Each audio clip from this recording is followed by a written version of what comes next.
నమస్కారం. ఎక్స్ప్లోయింగ్ TV news కి స్వాగతం.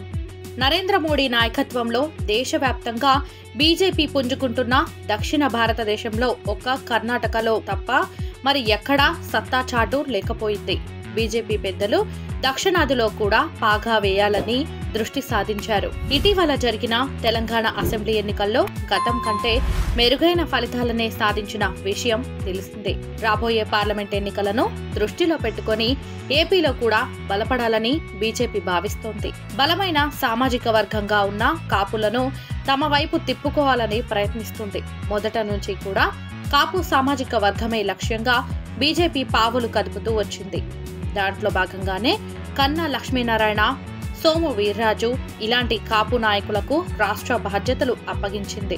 ఇప్పటికీ జనసేనతో బీజేపీ పొత్తులో ఉండగా జనసేన మాత్రం టీడీపీతో కలిసి పోటీ చేస్తుందని పవన్ కళ్యాణ్ బహిరంగంగానే ప్రకటించేశారు.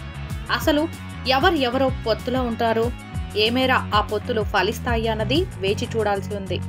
ఇదిలా ఉండగా మెగాస్టార్ చిరంజీవికి బీజేపీ యూపీ నుంచి రాజ్యసభ సీట్ ఇస్తుందన్న వార్తలు చక్కర్లు కొడుతున్నాయి. కాపు సామాజిక వర్గ ఓటు బ్యాంకుతో పాటు రెండు రాష్ట్రాలలో ఉన్న చిరంజీవి అభిమానులు ఓటు బ్యాంకు తమకు కలిసి వస్తే ఇక తెలుగు రాష్ట్రాలలో తిరుగులేని శక్తిగా ఎదగవచ్చని బీజేపీ లెక్కలు వేసుకుంటుంది.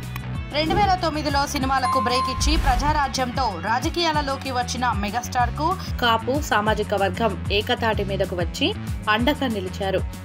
ఆ సమయంలో ఉమ్మడి ఆంధ్రప్రదేశ్లో 19 సీట్లు సాధించారు. ఆ తర్వాత జరిగిన పరిణామాలలో భాగంగా ప్రజారాజ్యం పార్టీని కాంగ్రెస్లో విలీనం చేసి కేంద్ర మంత్రిగా బాధ్యతలు చేపట్టారు. 2014 నుంచి పూర్తిగా రాజకీయాలకు దూరమవుతూ వచ్చి 2017లో ఖైదీ నెంబర్ 150తో సినిమాల్లోకి రీ ఎంట్రీ ఇచ్చాడు. ఏపీ పెద్దలతో చిరంజీవికి తత్సంబంధాలే ఉన్నాయి. ఆ మధ్య అల్లూరి సీతారామరాజు విగ్రహావిష్కరణకు ఆహ్వానించటం కానీ, మొన్న అయోధ్య రామ మందిరం ప్రాణప్రతిష్ఠకు ప్రత్యేక ఆహ్వానం, ఇటీవల పద్మ విభూషణ్ పురస్కారం అందించడమే నిదర్శనం. మెగాస్టార్ సినిమాలలోకి రీ ఎంట్రీ ఇచ్చినట్టే రాజకీయాలలోకి కూడా రీ ఎంట్రీ ఇస్తాడో లేదో వేచి చూడాలి.